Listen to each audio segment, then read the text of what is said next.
ഒരു മാങ്ങ വൃത്തിയായി കഴുകി നീളത്തിലരിഞ്ഞ് വെച്ചിരിക്കുന്നതാണ്. ഇതൊരു ചട്ടിയിലോട്ട് ഇടുക. ഇത് സബോളയാണ്, ഇത് നീളത്തിലരിഞ്ഞാണ്. ഇത് ചട്ടിയിലോട്ടിടുക. 2 എണ്ണം ഉണ്ട് കേട്ടോ. ചട്ടിയിലോട്ടിടുക.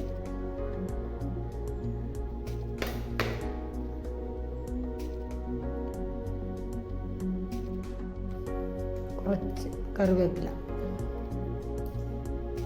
1/4 ടീസ്പൂൺ മഞ്ഞൾപ്പൊടി ഇടുക, ആവശ്യത്തിന് ഉപ്പ്, ഇച്ചിരി പച്ച വെളിച്ചെണ്ണ ഒഴിച്ച് ഒരു നാളികേരം ചെറിയതാണ്. ഇതും കൂടി ഇതിലോട്ടിട്ട് നല്ലവണ്ണം ഞെരടി പിടിപ്പിക്കുക.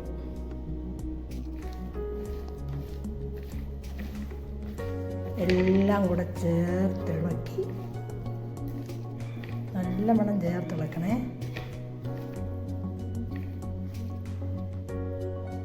മാങ്ങയുടെയും സബോളയുടെയും ഒക്കെ വെള്ളം നല്ലവണ്ണം ഇറങ്ങുന്നതുകൊണ്ട് കുറച്ച് വെള്ളം ചേർത്ത്, വളരെ കുറച്ച് ചേർക്കുന്നുള്ളൂ, ചേർത്ത് അടച്ച് വെച്ച് വെള്ളം വറ്റുന്ന വരെ വേവിക്കുക.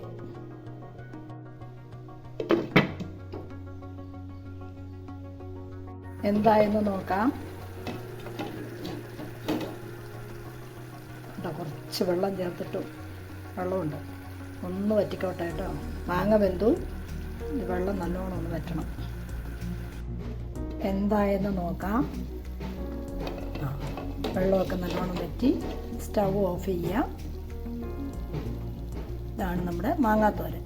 ഇതിനിടയിൽ ഞാനൊന്ന് ഇളക്കുകയൊക്കെ ചെയ്തു കേട്ടോ. ഉപ്പൊക്കെ പാകമാണോ നോക്കി, എല്ലാം പാകമാണ്. അങ്ങനെ നമ്മുടെ മാങ്ങാത്തോരൻ റെഡി.